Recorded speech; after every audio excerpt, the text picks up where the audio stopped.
Bueno, vamos a pasar a la última presentación de Pablo Schwarzman. Nos va a hablar de resonancia magnética, lesiones musculares de la pelvis.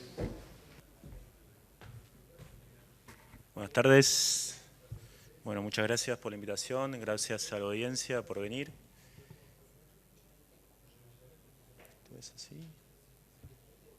Bueno, los desgarros musculares no lo podemos considerar como una entidad aparte, sino que forman parte de un amplio espectro, que son las lesiones deportivas en la cadera, donde incluimos el impingement femoroacetabular, la fractura por estrés, las tendinopatías. Si bien la resonancia es el método de elección, es el que está descrito para evaluar los desgarros musculares, la evaluación inicial debería ser con ecografía. Hay un gran número de lesiones musculares que debido a la profundidad deben ser estudiadas por resonancia magnética, debido a la presentación infrecuente y la profundidad, deben ser evaluadas con resonancia magnética, ya que debemos pensarlas en ecografía y verlas en resonancia magnética. Dentro de las lesiones deportivas en cadera, entonces ponemos a la ecografía como método inicial, donde podemos descartar lo que es la parte de tendinopatía, principalmente la pubalgia o la tendinopatía de iliosoas. Podemos descartar la hernia deportiva y podemos también descartar ciertos tipos de desgarros de músculos superficiales, que son los desgarros más típicos, como isquiotibiales, rectofemorales. La RX y la tomografía tienen un rol más pequeño dentro del impingement femoroacetabular. Y la resonancia magnética, además de darnos un buen dato sobre el edema óseo y la entesis, o sea, la apofisitis y las tendinopatías agudas, es donde vamos a evaluar la mayoría de desgarros musculares vinculados a la pelvis, los desgarros específicos, donde hay un grupo profundo que es difícil de evaluar ecográficamente, y los que están vinculados al síndrome subglúteo profundo o impingement isquiofemoral. La artroresonancia, como todos sabemos, tiene un rol muy importante en la patología del labro. Dentro de lo que es la orientación clínica, no son los típicos desgarros que uno siente el pinchazo y va a la consulta clínica, sino que es un dolor más insidioso, de un inicio poco claro, de una orientación difusa en el examen físico. Cuesta definir en general la localización. El paciente muchas veces nos dice que concluyó la práctica deportiva, pero que sintió el dolor. Y ya viene en general con estudios ecográficos negativos. Lo que tenemos que hacer entonces en ese caso es una resonancia magnética de alto campo, obviamente, guiada al sitio doloroso y donde la secuencia que más nos va a servir son los axiales STIR con cortes finos.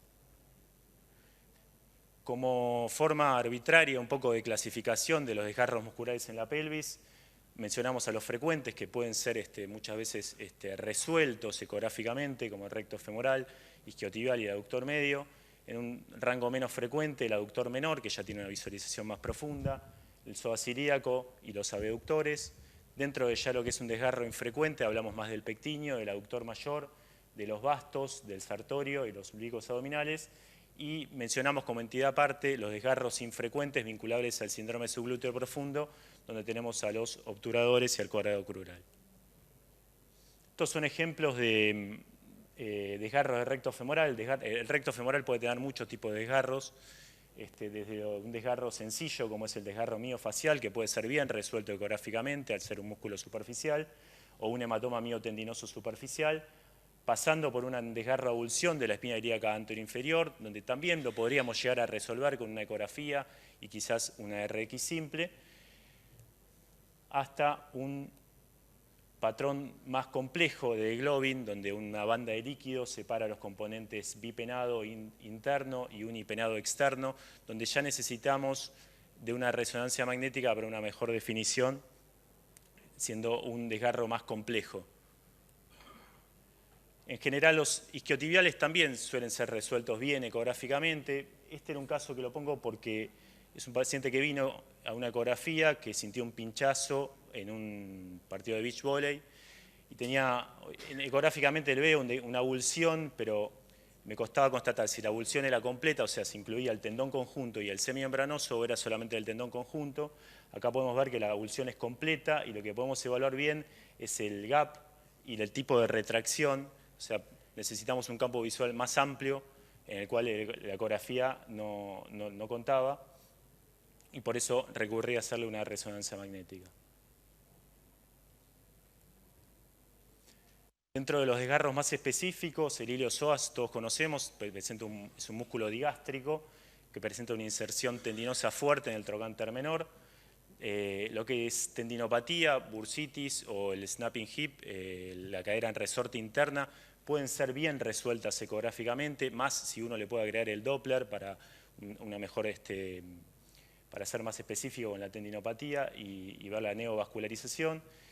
El desgarro es más frecuente, está descrito más frecuente en futbolistas y rugbyers, es infrecuente, pero pueden abarcar desde contusiones, desde pequeñas contusiones, hasta avulsiones del trocánter menor, que en algunos casos pueden llevar a fracturas. En general, en individuos más grandes se pueden ver fracturas del trocánter menor. El tema que el iliosoas también puede cursar con un test de impingement positivo, con lo cual se puede confundir con una fricción femoroacetabular o con una tendinopatía del recto femoral. Y el mecanismo en general es como se ve en la figura del jugador de fútbol americano, con la cadera en extensión y con el pie fijo en el suelo. Ese es el mecanismo clásico de lesión de un desgarro avulsión del iliosoas. Es un ejemplo entonces de desgarro del vientre muscular del iliosoas. Fíjense que en este caso el tendón se encuentra indemne, se encuentra bien, y lo que teníamos es un desgarro del vientre muscular del iliosoas, pasando ahora a un desgarro, sí, de avulsión a nivel de su inserción en el trocánter menor, más doloroso, con mayor edema muscular. Otros ejemplos de desgarro a nivel del vientre del músculo interno, o sea, del ilíaco interno, del psoas, en este... viendo atrás, perdón. Del sector interno, del ilíaco interno, y un desgarro tendinoso distal, sin avulsión en este caso. Pasando entonces ahora a pequeñas contusiones del iliosoas en el lado interno, también del ilíaco interno, del sector ilíaco interno, que en este caso no es, digamos, un desgarro más por mecanismo contusivo y no por el mecanismo que mencionábamos anteriormente. Pasando a los desgarros de los aductores, generalmente con gran frecuencia ocurren en lo que es el aductor medio, que puede ser en la inserción tendinosa, o lo que es más frecuente, la unión miotendinosa proximal. El aductor medio, al ser el más superficial, en general se puede evaluar bien ecográficamente, se resuelve bien ecográficamente. Cuando necesitamos evaluar músculos más profundos, por ejemplo, no la porción del pectíneo vinculable al triángulo de Scarpa, que sí puede ser evaluado ecográficamente, sino la porción del pectíneo por debajo del trocánter menor, el aductor menor, o desgarros asociados o avulsiones, ahí sí le sugerimos una resonancia magnética. En este artículo vemos que el aductor medio, por lejos, es el más frecuentemente comprometido en la lista de patología muscular aductora, y del aductor medio, con mucho más frecuente, es la porción proximal, o sea, la unión miotendinosa proximal o central. En este ejemplo, entonces, vemos que tanto el aductor medio se puede resolver ecográficamente. Este es un desgarro de la unión miotendinosa central, y esta es una resonancia magnética con desgarro de la unión miotendinosa proximal del aductor medio. En cualquiera de los dos casos se puede resolver. Cuando pasamos a desgarros asociados del plano aductor, incluimos, en este caso es un ejemplo de desgarro del pectíneo y aductor medio, en general ya pasamos a la resonancia magnética por la capacidad multiplanar. Nuevamente un desgarro más profundo, porque ya estaba en el vientre muscular del aductor menor, donde necesitamos de la resonancia magnética para la localización. Este es un desgarro del grácil o del recto interno, con ecografía normal, un músculo muy pequeño, de difícil visualización ecográficamente, donde, como vemos, en los tres planos lo podemos visualizar en la resonancia magnética. El desgarro del pectíneo, como dijimos, a nivel del triángulo de Scarpa, en la localización de la cresta pectínea, puede ser bien evaluado ecográficamente, pero lo que es la parte profunda, la inserción por debajo del trocánter menor, es de difícil visualización. En este caso tenemos la posibilidad de hacer además cortes oblicuos donde se ve claramente el desgarro que... Perdón, el desgarro que abarcaba el vientre muscular del pectíneo. Este es un ejemplo de abulsión del grupo aductor, particularmente del pectíneo y del aductor medio, con fragmentos óseos desprendidos y desplazados y mucho edema muscular. Fíjense que el edema muscular inclusive alcanzaba el plano del obturador externo.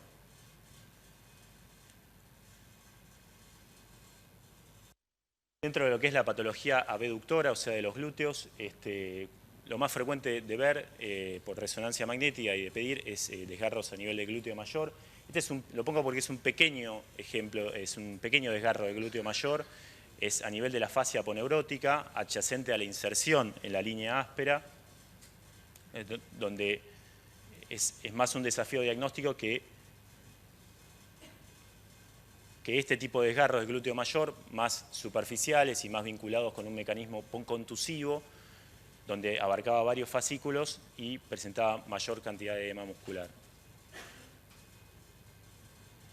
Los desgarros del glúteo medio y menor, en general, los desgarros de las fibras musculares, los fascículos musculares, están más vinculados en el contexto de tendinopatías en el trocánter mayor o de tendinopatías, como en este caso, en la cresta ilíaca.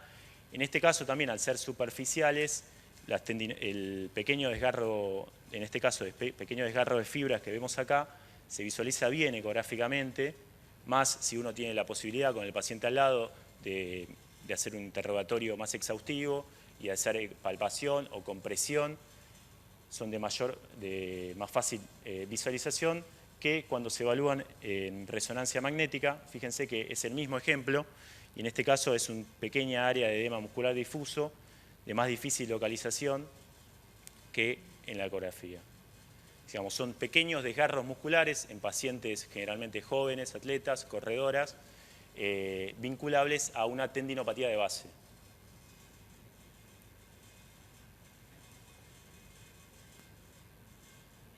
Siguiente, ahí está. El sartorio es un desgarro muy infrecuente, presenta, como sabemos, un trayecto oblicuo, funciones de flexión en la rodilla y en la cadera. Es un desgarro muy poco reportado, en general se puede ver en algún runner o futbolista.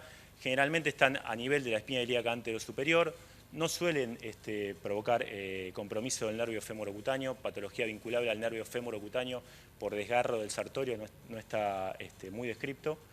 Y en general el deportista puede continuar con la actividad física, como la mayoría de desgarros de esta localización, pero presenta un entumecimiento en la región. Como vemos en este ejemplo, fíjense que presenta un edema muscular, al ser un músculo superficial, presenta un edema muscular superficial muy característico. Dentro de lo que es la patología de la pared abdominal, el oblicuo interno o el oblicuo externo, en general los desgarros los vemos adyacentes a su inserción en la cresta ilíaca. Se suelen ver en general en corredores, sobre todo cuando hacen salto con vallas, que es donde más haces una contracción excéntrica y desbalanceada del músculo, y puede haber desgarros con abulsión, pero lo más frecuente es encontrar desgarros del oblicuo interno por ser un músculo de menor grosor y más expuesto. Es un ejemplo de desgarro del oblicuo interno con un edema muscular muy importante, donde también estaba involucrado el oblicuo externo en un sector más superficial, a nivel de la adyacente a la inserción en la cresta ilíaca. El vasto lateral también es un desgarro muy infrecuente, es la porción más larga del cuádriceps y en general se ven adyacentes a la inserción proximal en la línea áspera y no tanto a nivel distal. Suele estar descripto en subir escaleras en ciclistas. Este es un desgarro a nivel justamente de la línea áspera, de la inserción proximal del vasto lateral. Y vinculable al síndrome subglúteo profundo es donde nosotros más tenemos que enfocar la resonancia magnética. En realidad el síndrome subglúteo profundo se refiere a dolor del nervio ciático de origen no discogénico, donde incluimos el desgarro de estos músculos, el impingement isquiofemoral, otras condiciones musculares musculoesqueléticas como las bandas fibrosas o la tendinopatía de los isquiotibiales o la tendinopatía glútea. Todo eso se engloba dentro del síndrome subglúteo profundo, que en realidad está refiriéndose a un compromiso del nervio ciático no discogénico. Estos músculos en ese sector presentan orígenes conjuntos, la mayoría se insertan a nivel del trocánter mayor, entonces al tener orígenes conjuntos y estar muy pegados necesitamos una resonancia magnética con un buen field of view, con una buena disponibilidad para evaluar qué desgarro exactamente es el que está comprometido. Mencionamos al piramidal, en general es un músculo que lo tenemos que evaluar a nivel del sacro, también se presenta la inserción en el trocánter mayor.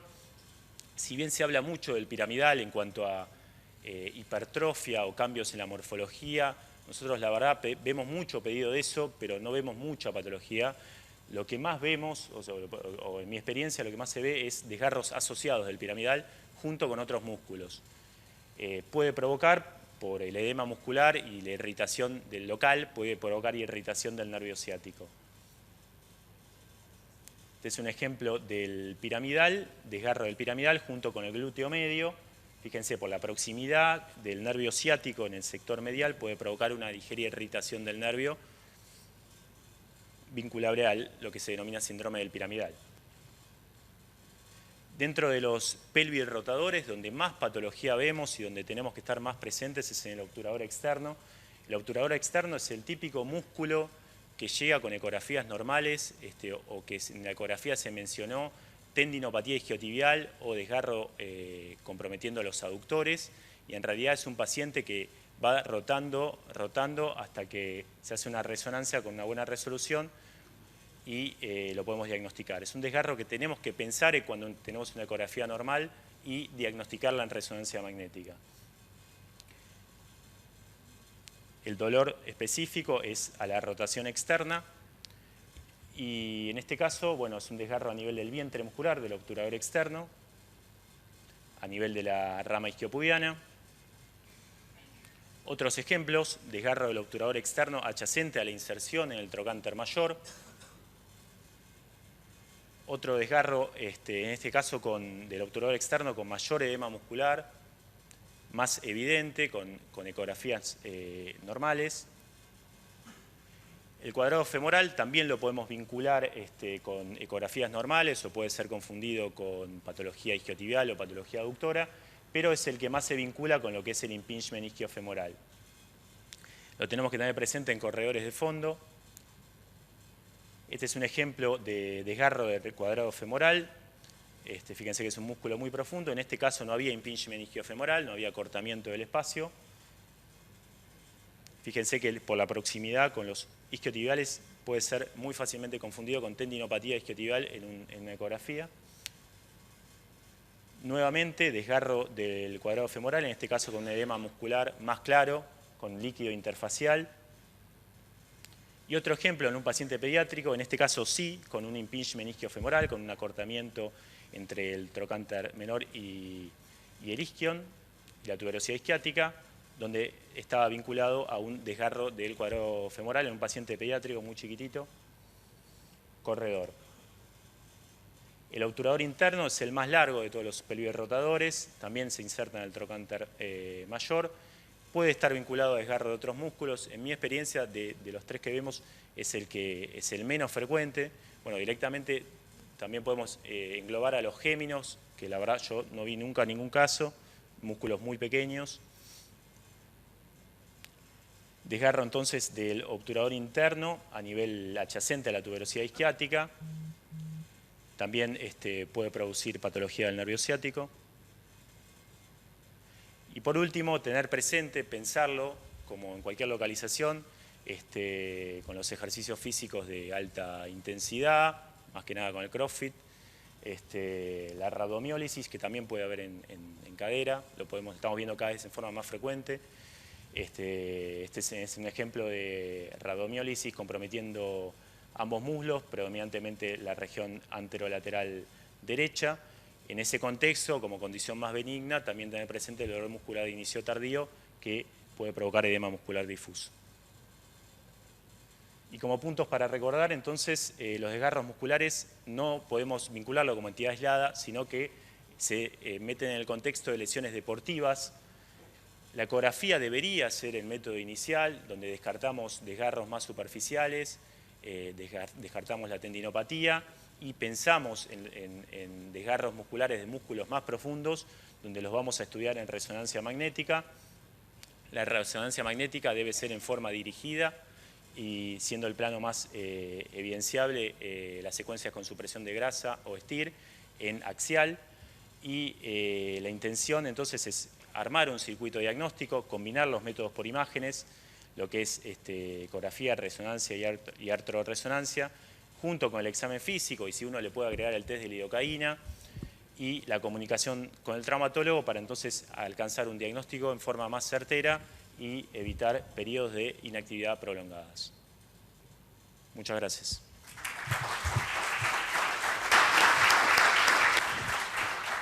Bien, muchas gracias.